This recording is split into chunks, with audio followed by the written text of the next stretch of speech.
Hi hello ನಮಸ್ಕಾರ ವಿದ್ಯಾರ್ಥಿಗಳೇ, ನಿಮಗೆಲ್ಲರಿಗೂ ಗ್ರೋ ಫ್ಯಾಕ್ಟ್ ಇನ್ ಕನ್ನಡ ಅನ್ನುವಂಥ ಚಾನಲ್ಗೆ ಸ್ವಾಗತ ಸುಸ್ವಾಗತ.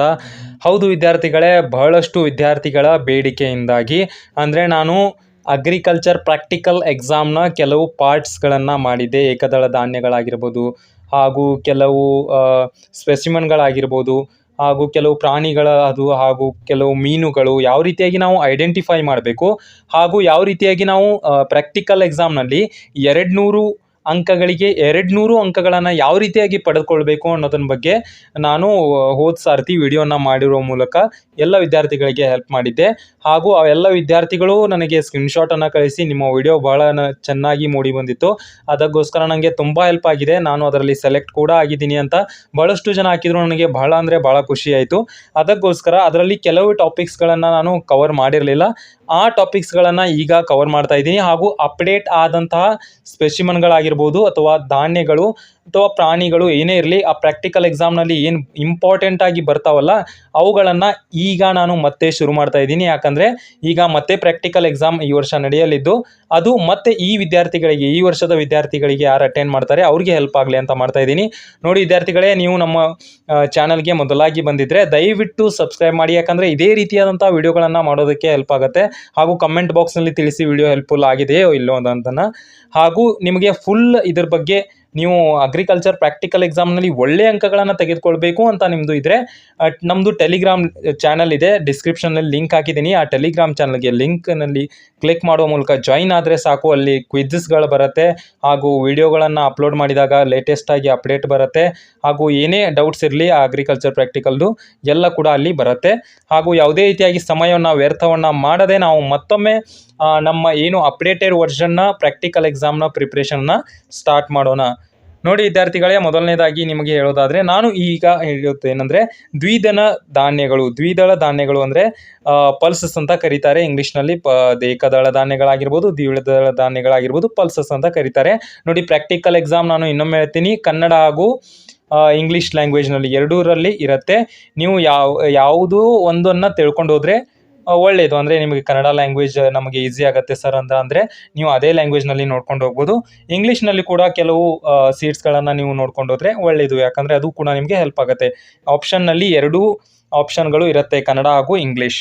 ನೋಡಿ ಈಗ ನೆಕ್ಸ್ಟ್ ಆಗಿ ಸ್ಲೈಡನ್ನು ಚೇಂಜ್ ಮಾಡೋದಾದರೆ ಇಲ್ಲಿ ನೋಡ್ಕೊಳ್ಬೋದು. ನಮ್ಮ ಮೊದಲನೇದಾಗಿ ದ್ವಿದಳ ಧಾನ್ಯ ಯಾವುದಪ್ಪ ಅಂದರೆ ಮಡಿಕೆ ಕಾಳುಗಳು. ಯಾರು ಹಳ್ಳಿಯಿಂದ ಬಂದಿರ್ತೀರಾ ಅವ್ರಿಗೆ ಇದೆಲ್ಲ ಪ್ರಾಕ್ಟಿಕಲ್ ಎಕ್ಸಾಮ್ ಈಸಿ ಆಗಿರುತ್ತೆ. ಯಾರು ಇದಕ್ಕೆ ಕೋಚಿಂಗನ್ನು ಹಚ್ಚಿರ್ತೀರಾ ಅಥವಾ ಕೋಚಿಂಗ್ ಹಚ್ಚಿಲ್ಲ, ನಾನು ಮನೆಯಲ್ಲೇ ಕೂತ್ಕೊಂಡು ನಾನು ಮಾಡ್ತೀನಿ ಅಂದರೆ ನಮ್ಮ ವಿಡಿಯೋಗಳು ಬೆಸ್ಟ್ ಆಗಿವೆ, ಅವುಗಳನ್ನು ಮಾತ್ರ ನೀವು ರೆಡಿ ಮಾಡ್ಕೊಳ್ಳಿ, ಅಷ್ಟೇ ಸಾಕು. ಮತ್ತು ಯಾವುದೇ ರೀತಿ ಹೆಚ್ಚಿನ ಕೋರ್ಸ್ಗಳನ್ನು ಜಾಯ್ನ್ ಆಗುವಂಥ ಅವಶ್ಯಕತೆ ಇಲ್ಲ, ಈಸಿಯಾಗಿರುತ್ತೆ ಪ್ರಾಕ್ಟಿಕಲ್ ಎಕ್ಸಾಮ್. ಅದ್ರ ಬಗ್ಗೆ ಎಲ್ಲ ಮಾಹಿತಿಯನ್ನು ನಾನು ನೀಡ್ತೀನಿ. ನೋಡಿ ಮಡಿಕೆ ಕಾಳುಗಳು ಅಂತ ನೀವು ನೋಡೋದಾದರೆ ಇದನ್ನು ನಿಮ್ಮ ತಾಯಿ ಬಳಿ ಹೋಗಿ ಕೇಳ್ಬೋದು, ಯಾವ ರೀತಿಯಾಗಿ ಮಡಿಕೆ ಕಾಳುಗಳು ಇರುತ್ತೆ ಅನ್ನೋದನ್ನು ನಿಮ್ಮ ತಾಯಿ ನಿಮ್ಮ ಮನೆಯಲ್ಲಿ ಇರುತ್ತೆಲ್ಲ ಅದನ್ನು ತೆಗೆದು ತೋರಿಸ್ತಾ ನೀವು ಪ್ರಾಕ್ಟಿಕಲ್ ಆಗಿ ಅದನ್ನು ಮುಟ್ಟಿ ನೋಡ್ಕೊಳ್ಬಹುದು. ಅಥವಾ ನೀವು ಯಾವುದಾದ್ರೂ ಹಾಸ್ಟೆಲ್ನಲ್ಲಿ ಇದ್ದರೆ ನೀವು ಅಂಗಡಿಗೆ ಹೋಗಿ ನೋಡ್ಕೊಳ್ಬೋದು. ಕೆಲವು ವಿದ್ಯಾರ್ಥಿಗಳಿಗೆ ಗೊತ್ತಿರೋದಿಲ್ಲ, ಅದಕ್ಕೋಸ್ಕರ ನಾನು ತಿಳಿಸ್ತಾ ಇದ್ದೀನಿ. ನೋಡಿ ಮಡಿಕೆ ಕಾಳುಗಳು ಅಂದರೆ ಯಾವ ರೀತಿಯಾಗಿರುತ್ತೆ ಅಂದರೆ ಈ ರೀತಿಗೆ ಓವಲ್ ಶೇಪ್ನಲ್ಲಿ ಇರುತ್ತೆ, ಹಾಗೂ ಮೇಲೆ ಮತ್ತು ಕೆಳಗಡೆ ಫ್ಲ್ಯಾಟ್ ಆಗಿ ಇರುತ್ತೆ. ಇದನ್ನು ಜ್ಞಾಪಕದಲ್ಲಿಟ್ಕೊಳ್ಳಿ, ಮೇಲೆ ಮತ್ತು ಕೆಳಗಡೆ ಈ ರೀತಿಯಾಗಿ ಫ್ಲ್ಯಾಟ್ ಆಗಿ, ನೋಡಿ ಈ ರೀತಿಯಾಗಿ ಫ್ಲ್ಯಾಟ್ ಆಗಿ ಮೇಲೆ ಕೆಳಗೆ ಇರುತ್ತೆ. ಹಾಗೂ ಮಧ್ಯದಲ್ಲಿ ವೈಟ್ ಆದಂಥ ಒಂದು ಪೋರ್ಷನ್ ಇರುತ್ತೆ. ಆ ವೈಟ್ ಪೋರ್ಷನ್ಗೆ ಈ ರೀತಿಯಾಗಿ ಬ್ಲ್ಯಾಕ್ ಕಲರ್ನಿಂದ ಒಂದು ಶೇಡ್ ಬಂದಿರುತ್ತೆ. ಈ ರೀತಿಯಾಗಿ ನೋಡಿ, ಇದು ಒಂದು ಬ್ಲ್ಯಾಕ್ ಕಲರ್ ಅಂತ ಶೇಡು, ಹಾಗೂ ಮಧ್ಯದಲ್ಲಿ ಎಲ್ಲ ವೈಟ್ ಇರುತ್ತೆ. ಹಾಗೂ ಈ ಸೀಡ್ ಈ ರೀತಿಯಾಗಿ ಮೇಲೆ ಕೆಳಗಡೆ ಫ್ಲ್ಯಾಟ್ ಆಗಿ ಕಂಡು ಬರುತ್ತೆ. ಇದನ್ನು ಇಂಗ್ಲೀಷ್ನಲ್ಲಿ ಮೋತ್ ಬೀನ್ಸ್ ಅಂತ ಕರೀತಾರೆ. ತುಂಬ ಈಸಿಯಾಗಿರುತ್ತೆ ಈ ಎಕ್ಸಾಮ್ ಏನಿರುತ್ತೆಲ್ಲ, ತುಂಬ ಈಸಿಯಾಗಿರುತ್ತೆ. ಆದರೆ ನೀವು ಕರೆಕ್ಟಾಗಿ ಟೈಮನ್ನು ಸರಿಯಾಗಿ ಸದುಪಯೋಗಗೊಳಿಸ್ಕೊಂಡು ಮಾಡಬೇಕು ಅಷ್ಟೇ. ನೋಡಿ ಈಗ ನೆಕ್ಸ್ಟ್ ಸ್ಲೈಡನ್ನು ನೋಡೋದಾದರೆ ಅದೇ ನೋಡಿ ಮಡಿಕೆ ಕಾಳುಗಳು. ಮತ್ತು ಯಾವ ಬೇರೆ ಆ್ಯಂಗಲ್ನಲ್ಲಿ ಕೂಡ ಫೋಟೋಸನ್ನು ತೋರಿಸ್ಲಿಕ್ಕೆ ಟ್ರೈ ಮಾಡಿದ್ದೀನಿ. ಇಲ್ಲಿ ಕೂಡ ನೀವು ನೋಡ್ಕೊಳ್ಳಿ ವಿದ್ಯಾರ್ಥಿಗಳು, ಇಲ್ಲಿ ಯಾವ ರೀತಿಯಾಗಿ ನೋಡಿದೆ ನೋಡಿ, ಸ್ಕ್ವೇರ್ ಶೇಪ್ನಲ್ಲಿ ಇದೆ. ಹಾಗೂ ನಾನು ಹೇಳಿದ ಹಾಗೆ ನೋಡಿ ವಿದ್ಯಾರ್ಥಿಗಳು, ಇಲ್ಲಿ ಯಾವ ರೀತಿಯಾಗಿ ಕಂಡು ಬರ್ತಾ ಇದೆ ಅಂತ. ಇಲ್ಲಿ ನೋಡಿ ವಿದ್ಯಾರ್ಥಿಗಳು ಯಾವ ರೀತಿಯಾಗಿದೆ, ಇಲ್ಲಿ ವೈಟ್ ಕಲರ್ ಆದಂಥ ಪೋರ್ಷನ್ ಇದೆ, ಸ್ಕ್ವೇರ್ ಶೇಪ್ನಲ್ಲಿ ಇದೆ, ಹಾಗೂ ಸೈಡ್ನಲ್ಲಿ ಬ್ಲ್ಯಾಕ್ ಕಲರ್ ಆದಂಥ ಒಂದು ಕವರ್ ಬೌಂಡ್ರಿ ಬಂದಿರುತ್ತೆ ಅಂತ ಹೇಳ್ಬೋದು. ಹಾಗೂ ಈಗ ನೆಕ್ಸ್ಟ್ ಸ್ಲೈಡ್ಗೆ ಹೋಗೋದಾದರೆ ನೋಡಿ, ಇವೆಲ್ಲ ಈಸಿಯಾಗಿರುತ್ತೆ. ಅದಕ್ಕೋಸ್ಕರ ನಾನು ಸ್ಲೈಡನ್ನು ಬೇಗ ಸ್ಲೈಡ್ ಮಾಡ್ತಾ ಇದ್ದೀನಿ. ಹಾಗೂ ನಿಮಗೆ ಡೌಟ್ ಬಂದಲ್ಲಿ ಅದನ್ನು ಕಮೆಂಟ್ ಬಾಕ್ಸ್ನಲ್ಲಿ ತಿಳಿಸಿ. ಯಾಕಂದರೆ ನನಗೂ ಗೊತ್ತಾಗೋದಿಲ್ಲ ನಿಮಗೆ ಯಾವುದು ಇದರಲ್ಲಿ ತಿಳಿದಿಲ್ಲ ಅಂತ. ಅದ್ರ ಬಗ್ಗೆ ನಾನು ನೆಕ್ಸ್ಟ್ ವಿಡಿಯೋದಲ್ಲಿ ಮತ್ತೊಮ್ಮೆ ಕೂಡ ನಿಮಗೆ ಹೇಳ್ತೀನಿ. ಹಾಗೂ ನಿಮಗೆ ಕ್ವಿಜ್ಗಳನ್ನು ಅಟೆಂಪ್ಟ್ ಮಾಡೋದಕ್ಕೆ ಹಾಗೂ ನಿಮಗೆ ಯಾವೆಲ್ಲ ಇಂಪಾರ್ಟೆಂಟ್ ಕ್ವಶನ್ಗಳು ಬರುತ್ತೆ ಅದ್ರ ಬಗ್ಗೆ ಎಲ್ಲ ವಿಡಿಯೋಗಳನ್ನು ಮಾಡ್ತೀನಿ. ಯಾವುದೇ ರೀತಿ ಟೆನ್ಷನ್ ತೆಗೆದುಕೊಳ್ಬೇಡಿ ವಿದ್ಯಾರ್ಥಿಗಳೇ. ನಾನು ಕೂಡ ನಿಮ್ಮ ಸೀನಿಯರ್ ಆಗಿ ಈ ಎಲ್ಲ ವಿಡಿಯೋಗಳನ್ನು ಮಾಡುವ ಮೂಲಕ ವಿದ್ಯಾರ್ಥಿಗಳಿಗೆ ಹೆಲ್ಪ್ ಆಗಲಿ ಅಂತ ಮಾಡ್ತಾ ಇದ್ದೀನಿ. ನೋಡಿ ವಿದ್ಯಾರ್ಥಿಗಳೇ, ಈಗ ಆ ಮಡಿಕೆ ಕಾಳು ಏನು ನೋಡಿದ್ರಲ್ಲ, ಆ ಮಡಿಕೆ ಕಾಳಿನ ಬೇಳೆ ಅಂದರೆ ಮಡಿಕೆ ಬೇಳೆ ಅಂತ ಕರೀತಾರೆ. ಸೇಮ್ ಆಗಿ ಇರುತ್ತೆ, ನಿಮಗೆ ಗೊತ್ತು. ಈಗ ಮಡಿಕೆ ಕಾಳನ್ನು ನೋಡಿದ್ದೀರಾ ಅಂದರೆ ಅದರ ಬೇಳೆಯನ್ನು ಕೂಡ ನೀವು ಈಸಿಯಾಗಿ ಐಡೆಂಟಿಫೈ ಮಾಡ್ಬೋದು. ಇಲ್ಲಿ ನೋಡ್ಕೊಳ್ಬೋದು, ವೈಟ್ ಕಲರ್ ಆಗಿ ಇರುತ್ತೆ ನೋಡಿ. ವೈಟ್ ಕಲರ್ ಆಗಿ ಫ್ರಂಟ್ನಲ್ಲಿ ವೈಟ್ ಕಲರ್ ಆಗಿರುತ್ತೆ. ಬ್ಯಾಕ್ ಸೈಡ್ನಲ್ಲಿ ನೋಡಿದ್ರೆ ಸ್ವಲ್ಪ ಯೆಲ್ಲೋಯಿಶ್ ಆಗಿ ಗೋಲ್ಡನ್ ಕಲರ್ ಆಗಿ ಒಂದು ಶೇಡ್ ಬಂದಿರುತ್ತೆ. ಹಾಗೂ ಇಲ್ಲಿ ನೋಡ್ಕೊಳ್ಬೋದು, ಉದ್ದವಾಗಿರುತ್ತೆ. ಈ ರೀತಿಯಾದಂಥ ಒಂದು ಬೇಳೆಗಳು ಕಂಡು ಬಂದಲ್ಲಿ ನಿಮಗೆ ಅದನ್ನು ಮಡಿಕೆ ಬೇಳೆ ಅಥವಾ ಮೋತ್ಬೀನ್ಸ್ ದಾಲ್ ಅಂತ ನೀವು ಇಲ್ಲಿ ಐಡೆಂಟಿಫೈ ಮಾಡಬೇಕು. ಹಾಗೂ ನೆಕ್ಸ್ಟ್ ಆಗಿ ನೋಡೋದಾದರೆ ಉದ್ದಿನ ಕಾಳು ಇದನ್ನು ನೀವು ನೋಡಿರ್ಬೋದು. ಇದು ಪೂರ್ತಿಯಾಗಿ ಬ್ಲ್ಯಾಕ್ ಕಲರ್ನಲ್ಲಿ ಕಂಡು ಬರುತ್ತೆ. ಇಲ್ಲಿ ನೀವು ನೋಡ್ಕೊಳ್ಬೋದು, ಪೂರ್ತಿಯಾಗಿ ಬ್ಲ್ಯಾಕ್ ಕಲರ್ನಲ್ಲಿ ಈ ರೀತಿಯಾಗಿ ಕಂಡು ಬಂದು ಮಧ್ಯದಲ್ಲಿ ಮಾತ್ರ ವೈಟ್ ಆಗಿ ಕಂಡು ಬರುತ್ತೆ. ಇದು ಈಸಿಯಾಗಿ ನೀವು ಐಡೆಂಟಿಫೈ ಮಾಡ್ಬೋದು. ಇದನ್ನು ಏನು ಹೇಳುವಂಥ ಅವಶ್ಯಕತೆ ಇಲ್ಲ. ಇಲ್ಲಿ ನೀವು ನೋಡ್ಕೊಳ್ಬೋದು, ಉದ್ದಿನ ಕಾಳು ಏನಿರುತ್ತೆ ಅಲ್ಲ, ಅದರ ಪ್ಲಾಂಟ್ ಯಾವ ರೀತಿಯಾಗಿರುತ್ತೆ ಅಂದರೆ ಇಲ್ಲಿ ನೀವು ನೋಡ್ಕೊಳ್ಬೋದು. ನಮ್ಮ ಕೈಯನ್ನು ನಾವು ಹೇಗೆ ಈಗ ಹರಡಿಸಿ ನಿಂತಾಗ ಯಾವ ರೀತಿಯಾಗಿ ನಮ್ಮ ಕೈಗಳು ಬೆರಳುಗಳು ಕಂಡು ಬರುತ್ತೆ, ಅದೇ ರೀತಿಯಾಗಿ ಆ ಗಿಡದಲ್ಲಿ ಆ ಉದ್ದಿನ ಬೇಳೆಯನ್ನು ಕಾಳು ಇರುತ್ತೆ ಅಲ್ಲ, ಅದರದ್ದು ಈ ರೀತಿಯಾಗಿ ಒಂದು ಗಿಡ ಇರುತ್ತೆ. ಈ ರೀತಿ ಗಿಡದಲ್ಲಿ ಈ ರೀತಿಯಾಗಿ ಇದರಲ್ಲಿ ಕಾಳುಗಳಿರುತ್ತೆ. ಈ ಸಿಪ್ಪೆಯನ್ನು ಸುಲಿದಾಗ ಇದರಲ್ಲಿ ಕಾಳುಗಳು ಹಸಿರಾಗಿ ಕಂಡು ಬರುತ್ತೆ. ನಂತರ ಅವುಗಳು ಯಾವಾಗ ಪಕ್ವಗೊಳ್ಳುತ್ತೋ ನಂತರ ಅವು ಬ್ಲ್ಯಾಕ್ ಕಲರ್ನಲ್ಲಿ ಕಂಡು ಬಂದು ಅವುಗಳನ್ನು ಒಣಗಿಸಿದಾಗ ನಿಮಗೆ ಉದ್ದಿನ ಕಾಳುಗಳು ಸಿಗ್ತವೆ. ಅದನ್ನು ಇಂಗ್ಲೀಷ್ನಲ್ಲಿ ಬ್ಲ್ಯಾಕ್ ಗ್ರಾಮ್ಸ್ ಅಂತ ಕರೀತಾರೆ. ಇಲ್ಲಿ ಕೂಡ ನೋಡ್ಕೊಳ್ಬೋದು ನೀವು. ಈ ಪ್ಲಾಂಟ್ ಕೂಡ ಇಡ್ಬೋದು, ಅದಕ್ಕೋಸ್ಕರ ಅದನ್ನು ಕೂಡ ತಿಳಿಸಿದ್ದೀನಿ. ಹಾಗೂ ಯಾವ ಪ್ಲಾಂಟ್ಗಳು ಕೂಡ ಬರುತ್ತೆ ಅನ್ನೋದನ್ನು ನೆಕ್ಸ್ಟ್ ವಿಡಿಯೋದಲ್ಲಿ ತಿಳಿಸ್ತೀನಿ. ನೀವು ಯಾವುದೇ ಟೆನ್ಷನ್ ತೆಗೆದುಕೊಳ್ಬೇಡಿ. ಎಲ್ಲ ನನ್ನ ಪ್ಲೇಲಿಸ್ಟನ್ನು ಕೂಡ ಮಾಡಿದ್ದೀನಿ, ಚೆಕ್ ಮಾಡ್ಕೊಳ್ಬೋದು. ಪೂರ್ತಿ ಪ್ಲೇಲಿಸ್ಟನ್ನು ನೀವು ಮಾಡ್ಕೊಂಡ್ಬಿಟ್ರೆ ಸಾಕು. ಇದರಲ್ಲಿದ್ದು ಔಟ್ ಆಫ್ ಇದು ಏನು 6 ವಿಡಿಯೋಸ್ ಇದೆಯಲ್ಲ, ಅದರಲ್ಲಿದು ನಿಮಗೆ ಒಂದು 200ಗೆ ಒಂದು 150 ಆದರೂ ನೀವು ಆರಾಮಾಗಿ ಸ್ಕೋರನ್ನು ಮಾಡ್ಕೊಳ್ಬೋದು. ಉಳಿದಿದ್ದು ಮಾಡಬೇಕಂದ್ರೆ ನೀವು ನಾನು ಕಳಿಸುವಂಥ ಅಪ್ಡೇಟ್ಗಳನ್ನು ಹಾಗೂ ನಾನು ತೆಗೆದುಕೊಳ್ಳುವಂಥ ಕ್ವಿಜ್ಗಳನ್ನು ನಿರಂತರವಾಗಿ ಮಾಡ್ತಾ ಇರಬೇಕು. ಅದು ಮಾಡಿದರೆ ನೀವು 200 ಮಾರ್ಕ್ಸನ್ನು ಕೂಡ ತೆಗೆದುಕೊಳ್ಬೋದು. ಹಾಗೂ ಇಲ್ಲಿ ನೋಡ್ಕೊಳ್ಬೋದು, ಆ ಉದ್ದಿನ ಕಾಳುಗಳನ್ನು ನೋಡಿದ್ರಿ. ಹಾಗೂ ಅದರ ಬೇಳೆ, ಈಗ ಈ ಉದ್ದಿನ ಬೇಳೆಯನ್ನು ನೋಡೋಣ. ನೋಡಿ ಯಾವ ರೀತಿಯಾಗಿ ಕಂಡು ಬರುತ್ತೆ, ಇಲ್ಲಿ ನೋಡ್ಕೊಳ್ಬೋದು. ನೋಡಿ ಉದ್ದಿನ ಕಾಳುಗಳು ಯಾವ ರೀತಿಯಾಗಿರುತ್ತೆ, ಅದನ್ನು ಸುಲಿದಾಗ ಅದರ ಸಿಪ್ಪೆ ಜೊತೆಗೆ ಯಾವ ರೀತಿಯಾಗಿ ಕಂಡು ಬರುತ್ತೆ, ಆ ಸಿಪ್ಪೆಯನ್ನು ಕೂಡ ತೆಗೆದಾಗ ಈ ರೀತಿಯಾಗಿ ಕಂಡು ಬರುತ್ತೆ. ನೀವು ನೋಡಿರ್ಬೋದು, ಕುರ್ಕುರೆ ಅಂತ ಸಿಗತ್ತೆ ನೋಡಿ, ಏನು 5 ರೂಪೀಸ್ನಲ್ಲಿ ಸಿಗತ್ತೆ ನೋಡಿ, ಉಡದ ದಾಳ್ ಅಂತ ಏನೋ ಸಿಗತ್ತೆ ಅಲ್ಲ, ಅಲ್ಲಿ ಉಪ್ಪು ಹಾಕಿ ಇದನ್ನು ಎಣ್ಣೆಯಲ್ಲಿ ಕರೆದಿರ್ತಾರೆ.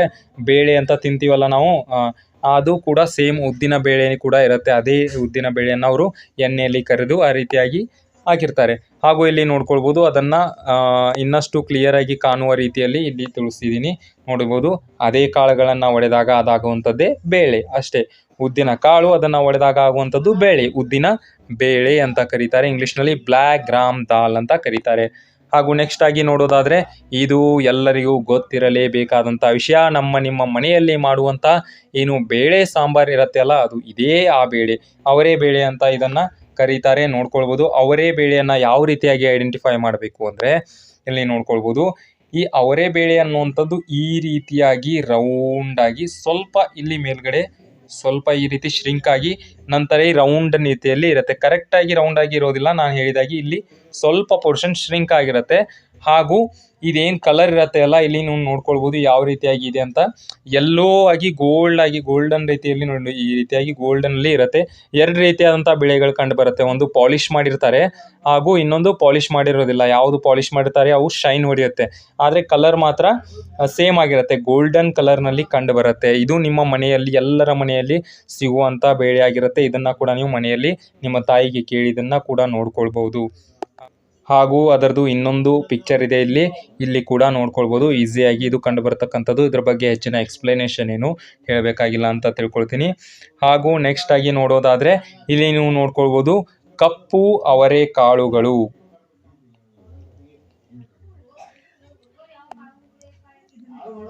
ಹಾಗೂ ಇಲ್ಲಿ ನೀವು ನೋಡ್ಕೊಳ್ಬೋದು ರಾಜ್ಮಾ ಅವರೆಕಾಳುಗಳು. ರಾಜ್ಮಾ ಅವರೆಕಾಳುಗಳು ಅಂದರೆ ಇಲ್ಲಿ ಕೂಡ ನೋಡ್ಕೊಳ್ಬೋದು. ನೋಡಿ, ರಾಜ್ಮಾನಲ್ಲಿ ಬಹಳ ರೀತಿಯಾದಂಥ ಕಾಳುಗಳು ಕಂಡು ಬರುತ್ತೆ. ನೀವು ಗೂಗಲ್ನಲ್ಲಿ ಇದನ್ನು ಸರ್ಚ್ ಮಾಡಿಕೊಂಡು ನೋಡ್ಕೊಳ್ಳಿ. ಯಾಕಂದರೆ ರಾಜ್ಮಾ ಕಾಳು ಅವರೆಕಾಳುಗಳಲ್ಲಿ ಬಹಳಷ್ಟು ಟೈಪ್ಗಳಿರುತ್ತೆ. ಅದರಲ್ಲಿ ನಾನು ಒಂದೇ ಒಂದನ್ನು ಎಕ್ಸ್ಪ್ಲೇನ್ ಮಾಡ್ತೀನಿ. ಅದರ ಮೂಲಕ ನೀವು ಉಳಿದ ಎಲ್ಲ ಕಾಳುಗಳನ್ನು ನೀವು ಐಡೆಂಟಿಫೈ ಈಸಿಯಾಗಿ ಮಾಡ್ಕೊಳ್ಬೋದು. ನೋಡಿ, ನೀವು ಅವರೆಕಾಳು ಯಾವ ರೀತಿಯಾಗಿದೆ ಅಂತ ನಿಮಗೆ ಗೊತ್ತಿದೆಯಲ್ಲ ಈಗಾಗಲೇ. ಆ ರೀತಿಯಾಗಿ ನೋಡಿ, ಮೇಲೆ ಮತ್ತು ಕೆಳಗಡೆ ಫ್ಲ್ಯಾಟ್ ಆಗಿದ್ದು ವೈಟ್ ಪೋರ್ಷನ್ ಇದ್ದು ಬ್ಲ್ಯಾಕ್ ಕಲರ್ ಶೇಡ್ ಆಗಿದ್ರೆ ಅದು ಅವರೆಕಾಳಾಗಿರುತ್ತೆ. ಆದರೆ ಒಂದೇ ರೀತಿಯಾದಂಥ ಕಲರ್ ಇರುತ್ತೆ. ಇಲ್ಲಿ ರಾಜ್ಮಾ ನೋಡಿ ಈ ರೀತಿಯಾಗಿ ಶೇಡ್ ಏನೋ ಮೊಟ್ಟೆ ಇದೆ. ಡೈನಾಸೋರ್ ಮೊಟ್ಟೆ ನೀವು ನೋಡಿರ್ಬೋದಲ್ಲ ಕಾರ್ಟೂನ್ಸ್ಗಳೆಲ್ಲ, ಆ ರೀತಿಯಾಗಿ ಡೈನಾಸೋರ್ ಮೊಟ್ಟೆ ರೀತಿ ಇರುತ್ತೆ. ಇಲ್ಲೇ ನೋಡಿ, ನಾನು ಹೇಳಿದಾಗೆ ಮೇಲೆ ಕೆಳಗಡೆ ಫ್ಲ್ಯಾಟ್ ಇದೆ, ವೈಟ್ ಇದೆ ಹಾಗೂ ಬ್ಲ್ಯಾಕ್ ಪೋರ್ಷನ್ ಇಲ್ಲಿ ಕವರ್ ಆಗಿದೆ. ಹಾಗೂ ಇದರ ಮೇಲೆ ಈ ರೀತಿಯಾಗಿ ಶೇಡೆಡ್ ಪೋರ್ಷನ್ ಇದ್ದರೆ ಅದನ್ನು ರಾಜ್ಮಾ ಅವರೆಕಾಳುಗಳು ಅಂತ ಕರೀತಾನೆ. ನೋಡಿ, ಹಳೆಯ ಕಾಲದ್ದು ರಾಜನ ಕಾಲದ್ದು, ಅವಾಗ ಡೈನಾಸೋರ್ ಇತ್ತು, ಅದರ ಮೊಟ್ಟೆ ಯಾವ ರೀತಿಯಾಗಿತ್ತು, ಈ ರೀತಿಯಾಗಿ ನೀವು ಏನಾದರೂ ಸ್ಟೋರಿ ಮಾಡಿಕೊಂಡು ಈ ಕಾಳುಗಳನ್ನು ನೆನಪಿಟ್ಕೊಳ್ಬೋದು. ಹಾಗೂ ರಾಜ್ಮಾ ಅವರೆಕಾಳುಗಳು ನೋಡಿ ಬೇರೆ ಬೇರೆ ಇರುತ್ತೆ ಅಂತ ಹೇಳಿದ್ನಲ್ಲ. ನೀವು ಈ ಶೇಡ್ ಏನು ಬಂದಿದೆಯಲ್ಲ, ಬ್ರೌನ್ ಕಲರ್ ಶೇಡ್ ಏನು ಬಂದಿದೆಯಲ್ಲ, ಇದೇ ರೀತಿಯಾಗಿ ಬ್ಲ್ಯಾಕ್ ಕಲರ್ ಶೇಡ್ ಕೂಡ ಬರುತ್ತೆ. ಹಾಗೂ ಇದರ ಸೈಜ್ನಿಂದ ನೋಡ್ಕೊಳ್ಬೋದು, ಅಂದಾಜಿನಲ್ಲಿ ಸೈಜ್ ಎಷ್ಟಿದೆ. ಹಾಗೂ ಇದಕ್ಕಿಂತ ಡಬಲ್ ಸೈಜ್ನಲ್ಲಿ ಇರುತ್ತೆ, ಈ ರೀತಿಯಾಗಿ ಉದ್ದವಾಗಿರುತ್ತೆ. ಅದು ಕೂಡ ರಾಜ್ಮಾ ಅವರೆಕಾಳುಗಳು ಅಂತ ಕರೀತಾರೆ. ಈ ರೀತಿಯಾಗಿ ಶೇಡ್ ಆಗಿ ಮೊಟ್ಟೆ ರೀತಿಯಾಗಿ ಕಂಡು ಬಂದರೆ ನಿಮಗೆ ಅದನ್ನು ರಾಜ್ಮಾ ಅವರೆಕಾಳುಗಳು ಅಂತ ನೀವು ಐಡೆಂಟಿಫೈ ಮಾಡ್ಕೊಳ್ಬೋದು. ಹಾಗೂ ನೆಕ್ಸ್ಟ್ ಆಗಿ ಇಲ್ಲಿ ಬಂದರೆ ಇಲ್ಲಿ ನೋಡ್ಕೊಳ್ಳಿ, ಇಲ್ಲಿ ನೋಡಿ ಪೂರ್ತಿ ಇವು ಯಾವ ರೀತಿಯಾಗಿದೆ ನೋಡಿ, ಸೇಮ್ ರಾಜ್ಮಾ ಅವರೆಕಾಳುಗಳೇ ಇದೆ. ಆದರೆ ಇಲ್ಲಿ ಯಾವ ರೀತಿಯಾಗಿ ಕಂಡು ಬರ್ತಾ ಇದೆ ಅಂದರೆ ಸ್ಮೂತಾಗಿ ಉದ್ದವಾಗಿದೆ. ನಾನು ಈಗಾಗಲೇ ಹೇಳಿದ್ನಲ್ಲ, ಉದ್ದವಾಗಿ ಈ ರೀತಿಯಾಗಿ ಉದ್ದವಾಗಿ ಕಂಡು ಬರುತ್ತೆ ಅಂತ. ನೋಡಿ, ಅದೇ ರೀತಿಯಾಗಿ ಉದ್ದವಾಗಿ ಕಂಡು ಬರ್ತಾ ಇದೆ. ರೆಡ್ ಕಲರ್ನಲ್ಲಿ ಇರುತ್ತೆ, ಫುಲ್ ರೆಡ್ ಕಲರ್ನಲ್ಲಿ ಇದೆ ನೋಡಿ ಈ ಸೀಡ್ಗಳು. ಈ ರೀತಿಯಾಗಿ ಕಂಡು ಬಂದರೆ ಅದನ್ನು ರಾಜ್ಮಾ ಅವರೆಕಾಳುಗಳು ಅಂತ ಕರಿಬೋದು, ಅಥವಾ ರಾಜ್ಮಾ ಬೀನ್ಸ್ ಅಂತ. ಹಾಗೂ ನೆಕ್ಸ್ಟ್ ಆಗಿ ನೋಡೋದಾದರೆ ಇದು ನಿಮ್ಮೆಲ್ಲರ ಪ್ರೀತಿಯ ಕಾಳು ಪುಟಾಣಿ. ನೋಡಿ, ಹುರಿಗಡಲೆ ಏನು ಕಡಲೆಕಾಳು ಇರುತ್ತೆ ಅಲ್ಲ, ನೀವು 10 ರೂಪೀಸ್ಗೆ 10 ರೂಪಾಯಿಗೆ ತರ್ತಿರಲ್ಲ ಕಡಲೆಕಾಳು ಇಟ್ಕೊಂಡು, ಅದೇ ಕಡಲೆಕಾಳುಗಳನ್ನು ಒಣಗಿಸಿದಾಗ ಬ್ರೌನ್ ಕಲರ್ ಆಗುತ್ತೆ. ಹಾಗೂ ಅದೇ ಕಾಳುಗಳನ್ನು ನೀವು ಹುರಿದಾಗ, ಅಂದರೆ ಏನು ಚುರುಮುರಿ ಎಲ್ಲ ಮಾಡ್ತಾರಲ್ಲ ಬಟ್ಟಿಯಲ್ಲಿ, ಅಲ್ಲಿ ಹುರಿತಾರೆ ಅದನ್ನು. ಆ ರೀತಿಯಾಗಿ ಓವನ್ನಲ್ಲಿ ಇಟ್ಟು ಕೂಡ ಮಾಡ್ಬೋದು. ಆ ರೀತಿಯಾಗಿ ಮಾಡಿದಾಗ ಈ ರೀತಿಯಾದಂಥ ಹುರಿಗಡಲೆಗಳು ಸಿಗುತ್ತೆ. ಪುಟಾಣಿ ಅಂತ ಕೂಡ ಕರೀತಾರೆ, ಉತ್ತರ ಕರ್ನಾಟಕದ ಕಡೆಗೆ ಪುಟಾಣಿಗಳು ಅಂತ ಕರೀತಾರೆ ಇದನ್ನು.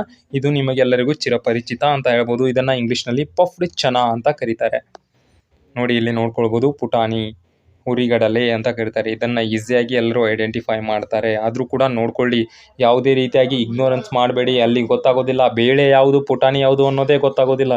ಅದಕ್ಕೋಸ್ಕರ ಟೈಮ್ ಕೂಡ ಭಾಳ ಕಡಿಮೆ ಇರುತ್ತೆ. ಒಂದೊಂದು ಸ್ಪೆಸಿಮನ್ ನೋಡೋದಕ್ಕೆ 1 ನಿಮಿಷನೂ ಕೂಡ ಸಿಗೋದಿಲ್ಲ ನಿಮಗೆ ಕರೆಕ್ಟಾಗಿ ಹೇಳಬೇಕಂದ್ರೆ. ಅದಕ್ಕೋಸ್ಕರ ನೀವು ಕರೆಕ್ಟಾಗಿ ಫಾಸ್ಟಾಗಿ ಇರಬೇಕು. ನೀವು ಎಷ್ಟು ಫಾಸ್ಟ್ ಆಗಿರ್ತೀರಾ, ಎಷ್ಟು ಕ್ವಿಕ್ ಆಗಿರ್ತೀರಾ ಅನ್ನೋದು ಅಲ್ಲಿ ಇಂಪಾರ್ಟೆಂಟ್ ಆಗಿರುತ್ತೆ. ಹಾಗೂ ನೆಕ್ಸ್ಟ್ ಆಗಿ ನೋಡ್ಕೊಳ್ಬೋದು, ಸಾಬೂದಾನೆ, ಸಬ್ಬಕ್ಕಿ ಅಂತ ಕರೀತಾರೆ, ಇಂಗ್ಲೀಷ್ನಲ್ಲಿ ಸಾಗೋ ಅಂತ ಕರೀತಾರೆ. ಇದನ್ನು ಕೂಡ ನೀವು ನೋಡ್ಕೊಳ್ಬೋದು. ಇದು ನೋಡಿ, ಇದರ ಒಂದು ವಿಶೇಷತೆ ಏನಪ್ಪ ಅಂದರೆ, ಸಾಬೂದಾನಿ ಅನ್ನುವಂಥದ್ದು ಕೆಲವರಿಗೆ ಗೊತ್ತಿಲ್ಲ. ಸಾಬೂದಾನಿ ಅನ್ನೋಂಥದ್ದು ಏನು ಗಿಡದಲ್ಲೇ ಈ ರೀತಿಯಾಗಿ ಸಿಕ್ಕಿಬಿಡುತ್ತೆ ನಮಗೆ ಕಾಳು ರೀತಿಯಲ್ಲಿ ಅಂತ ಕೆಲವರು ನಂಬ್ಕೊಂಡಿರ್ತಾರೆ. ಆದರೆ ಅಲ್ಲ, ಯಾರು ಉಪವಾಸ ಅದು ಮಾಡ್ತಾ ಇರ್ತಾರಲ್ಲ ಅವರು ಇದನ್ನು ತಿಂತಾರೆ. ನೋಡಿ, ಸಾಬೂದಾನಿ ಅಂತದಂದರೆ ಒಂದು ಸಾಬೂದಾನೆದು ಒಂದು ಗಡ್ಡೆ ಇರುತ್ತೆ. ಈ ರೀತಿಯಾಗಿ ನೀವು ಯಾವುದು ಆಲೂಗಡ್ಡೆ ಅಥವಾ ಗೆಣಸು ಇರುತ್ತೆ ನೋಡಿ, ಸೇಮ್ ಗೆಣಸಿನ ರೀತಿಯಾಗಿ ನೆಲದಲ್ಲಿ ಹುಟ್ಟುವಂಥ ಒಂದು ಈ ರೀತಿ ಗಡ್ಡೆ ಇರುತ್ತೆ. ಚಾಕ್ಲೇಟಿ ಬ್ರೌನ್ ಕಲರ್ನಲ್ಲಿ ಈ ರೀತಿಯಾದಂಥ ಒಂದು ಗಡ್ಡೆ ಇರುತ್ತೆ. ಆ ಗಡ್ಡೆಯನ್ನು ತೆಗೆದುಕೊಂಡು ಅದರ ಮೂಲಕ ಅದರಲ್ಲಿ ಏನು ಪೋರ್ಷನ್ ಇರುತ್ತೆ ಅಲ್ಲ, ಈಗ ಆಲೂಗಡ್ಡೆದು ಒಳಗಿನ ಪೋರ್ಷನ್ ಇರುತ್ತೆ ಅಲ್ಲ, ಆ ರೀತಿಯಾಗಿ ಒಂದು ಗಡ್ಡೆದು ವೈಟ್ ಕಲರ್ ಪೋರ್ಷನ್ ಇರುತ್ತೆ. ಅದನ್ನು ಎಲ್ಲ ತೆಗೆದುಕೊಂಡು ಅದರಿಂದ ಸಣ್ಣ ಸಣ್ಣ ರೌಂಡಾಗಿ ಈ ರೀತಿಯಾದಂಥ ಕಾಳುಗಳನ್ನು ಮಾಡೋದರ ಮೂಲಕ ಅವರು ಮಾಡುವಂಥದ್ದೇ ಸಾಬೂದಾನಿ ಅಂತಾರೆ. ಅಂದರೆ ಇದನ್ನು ಒಂದು ಗೆಡ್ಡೆಯಿಂದ ಮಾಡ್ತಾರೆ ಅನ್ನತಕ್ಕಂಥದ್ದು ನಿಮಗೆ ತಿಳಿದಿರಬೇಕು. ಸಾಬೂದಾನಿ ಅನ್ನುವಂಥದ್ದು ಈ ರೀತಿಯಾಗಿ ಕಂಡುಬರುತ್ತೆ. ಉಪವಾಸ ಅಥವಾ ಸಾಬು ವಡ ಅಂತ ಎಲ್ಲ ಮಾಡ್ತಾರಲ್ಲ, ಅದು ಇದೇ ಆಗಿರುತ್ತೆ. ಇದು ಕೂಡ ನಿಮಗೆ ಗೊತ್ತಿರ್ಬೋದು. ಹಾಗೂ ಇಲ್ಲಿ ನೀವು ನೋಡ್ಕೊಳ್ಬೋದು, ಇದು ಲಾಸ್ಟ್ ಸ್ಲೈಡ್ ಆಗಿದೆ. ಇದು ಏನು ದ್ವಿದಳ ಧಾನ್ಯ ಅಂತ ಅಲ್ಲ, ಇದು ಕೂಡ ನಿಮಗೆ ತಿಳಿದಿರಲಿ ಅನ್ನೋದಕ್ಕೆ ಇದನ್ನು ಕೂಡ ಆ್ಯಡ್ ಮಾಡಿದ್ದೀನಿ. ಇದು ಈಸಿಯಾಗಿ ಗೊತ್ತಿರುವಂಥದ್ದು ಸೋಯಾ ಅನ್ನುವಂಥದ್ದು, ಸೋಯಾ ಚಂಕ್ಸ್ ಅಂತ ಕರೀತಾರೆ. ಇದನ್ನು ಕೂಡ ಏನು ಸೂರ್ಯಕಾಂತಿ ಹೂವು ಇರುತ್ತಲ್ಲ, ಸೂರ್ಯಕಾಂತಿ ಹೂವು ನಿಮಗೆ ನೋಡಿರ್ಬೋದು. ಆ ಸೂರ್ಯಕಾಂತಿ ಹೂವು ಏನು ಸನ್ಫ್ಲವರ್ ಅಂತಾರಲ್ಲ, ಆ ಹೂವಿನ ನಡುವಿನಲ್ಲಿ ಏನು ಸೀಡ್ಸ್ ಇರುತ್ತೆ ಅಲ್ಲ, ಆ ಸನ್ಫ್ಲವರ್ ಸೀಡ್ಸನ್ನು ಕ್ರ್ಯಾಶ್ ಮಾಡ್ತಾರೆ. ಅಂದರೆ ಅವುಗಳನ್ನು ಎಲ್ಲ ಹಿಂಡಿದ ಮೂಲಕ ಹಿಂಡಿದಾಗ ಅದರ ಎಣ್ಣೆಯನ್ನು ತೆಗೆದುಕೊಂಡು ಅದರ ಏನು ಪಾರ್ಟ್ ಉಳಿದಿರುತ್ತೆ ಅಲ್ಲ ಅದರ ಪುಡಿಯನ್ನು ಮಾಡುವ ಮೂಲಕ ಅದರಿಂದ ರೌಂಡ್ ಆಗಿ ಒಂದು ಚಂಕ್ಸ್ಗಳನ್ನು ಮಾಡ್ತಾರೆ ಅದರ ಹಿಟ್ಟಿನಿಂದ. ಅದನ್ನೇ ನಾವು ಸೋಯಾ ಚಂಕ್ಸ್ ಅಂತ ಕರಿತೀವಿ. ಅದೇ ಈ ಸೋಯಾ ಚಂಕ್ಸ್. ಇದನ್ನು ಕೂಡ ನೀವು ನೋಡಿರ್ಬೋದು ಹೊರಗಡೆ ಅಂಗಡಿಯಲ್ಲಿ ಅಲ್ಲಿ ಇಲ್ಲಿ ತಿಂದಿರ್ಬೋದು ಕೂಡ. ನೋಡಿ, ಇದಿಷ್ಟು ಈ ವಿಡಿಯೋ ಆಗಿತ್ತು. ಇದನ್ನು ಹೊರತಾಗಿ ನಿಮಗೆ ಯಾವುದಾದ್ರೂ ಡೌಟ್ಸ್ ಇದ್ದಲ್ಲಿ ಕಮೆಂಟ್ ಬಾಕ್ಸ್ನಲ್ಲಿ ತಿಳಿಸಿ. ಹಾಗೂ ವಿಡಿಯೋ ಇಷ್ಟವಾದಲ್ಲಿ ದಯವಿಟ್ಟು ಪ್ಲೀಸ್ ಲೈಕ್ ಮಾಡಿ. ನಮ್ಮ ಟೆಲಿಗ್ರಾಮ್ ಚಾನಲ್ಗೆ ಕೂಡ ನೀವು ಸಬ್ಸ್ಕ್ರೈಬ್ ಮಾಡ್ಕೊಳ್ಳಿ. ಧನ್ಯವಾದಗಳು.